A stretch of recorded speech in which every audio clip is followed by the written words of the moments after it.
بڑوں کا ادب یہ اتنی بڑی خیرات ہے، ہمیں اپنی اولادوں کو یہ سکھانا ہوگا کہ بیٹا جب بڑے بات کر رہے ہوں تو چھوٹوں کو خاموشی اختیار کرنا ہو۔ لیکن ہماری حالت کیا ہے؟ ہمارے ڈرائنگ روم کی ٹیبل پر چند لوگ بیٹھے تھے اور ایک نوجوان جو ہے وہ ترکی بترکی جو ہے بڑوں کو جواب دے رہا تھا اور دلائل کے انبار لگا رہا تھا، اور سب خاموش تھے کہ سفید بالوں والے بھی چپ بیٹھے تھے کہ اب اس بچے کو کیا سمجھائیں۔ تو ہم نے مسکرا کے کہا کہ جناب اصل میں بات یہ ہے کہ ہمارا بیٹا نا وہ اسلام آباد کی یونیورسٹی میں پڑھتا ہے اور اس کا کانفیڈنس لیول بہت بڑا ہے، یہ نہیں کسی کی بات برداشت کرتا، یہ اگلے کے منہ پہ سچی بات سنا دیتا ہے۔ ہم اس کو کانفیڈنس کہہ رہے ہوتے ہیں اور ہم اس کو جو ہے جدید تعلیم کا رنگ کہہ رہے ہوتے ہیں، ہمارا بچہ بڑا پڑھا لکھا ہے۔ یہ کیا خاک پڑا ہے جناب جس کو بڑوں سے بات کرنے کا طریقہ بھی نہیں آتا؟ اللہ اکبر، ہمیں اس بات پر سوچنا ہوگا صحابہ کا انداز کیا تھا۔ اور میں تمہیں ایک ادب کی اور داستان سنا دیتا ہوں۔ صحابی کا نام ہے حضرت عبداللہ بن عمر رضی اللہ تعالیٰ عنہ۔ وہ فرماتے مجلس رسول لگی تھی اور اللہ کے رسول صلی اللہ علیہ وآلہ وسلم تشریف فرما تھے۔ صحابہ بیٹھے تھے کہ حضور نے ایک سوال صحابہ سے پوچھا اور حضور فرمایا کہ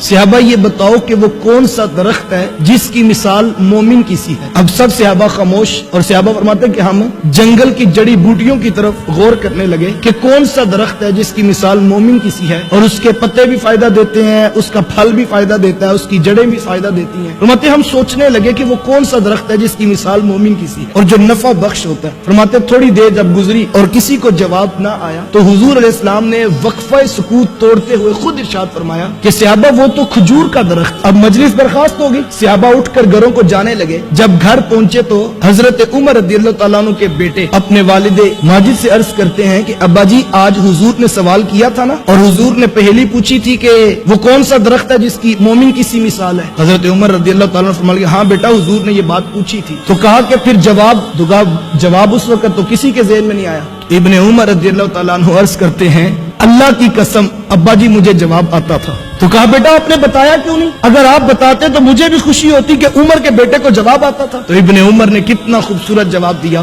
کہا ابا جی میں نے صرف اس لیے جواب نہیں دیا کہ جب ابو بکر و عمر جیسی شخصیات چپ بیٹھی ہیں تو پھر میں جواب کیوں دوں؟ یہ تھا وہ ادب جو صحابہ کے بچوں کو بھی آتا تھا۔ اللہ اکبر، کسی بات پر اگر بڑے خاموشی اختیار کر لیں تو چھوٹوں کو بھی پھر خاموشی اختیار کرنی ہوگی۔ یہ آداب تھے جو کل تک معاشرے میں موجود تھے، لیکن آج معاشرہ حیا باختہ ہو گیا، آنکھوں میں حیا نہ رہا، لباس میں حیا نہ رہا، اخلاق میں حیا نہ رہا، اور ہم جو ہے وہ تیزی کے ساتھ جو ہے وہ زوال پذیر ہو رہے ہیں۔ خدا را اپنی اولادوں کو آداب سکھائیے، یہ سب سے بڑی دولت ہے جو ہم بچوں کو سکھا سکتے ہیں، اور یہ ذمہ داری کوئی اسکول نہیں لے گا۔ اسکول آپ کے بچے کو رٹا طوطا بنائے گا، اسکول آپ کے بچے کو ایک کاغذ ڈگری کا دے گا، اسکول آپ کے بچے کو 30 سے 40 ہزار کی نوکری تو دلوا سکتا ہے جناب، لیکن اخلاق آپ نے خود اپنے بچوں کو اپنی اولادوں کو سکھانے ہیں۔ اور اس کا بہترین طریقہ کیا ہے؟ کس طرح اولادوں کو یہ اخلاق سکھائے جا سکتے ہیں؟ جب آپ اپنے گھروں میں وقت دیں گے، اپنی اولادوں کے ساتھ وقت گزاریں گے تو آپ کی اولادوں کو خود بخود اخلاق سیکھنے کا موقع نصیب ہوگا۔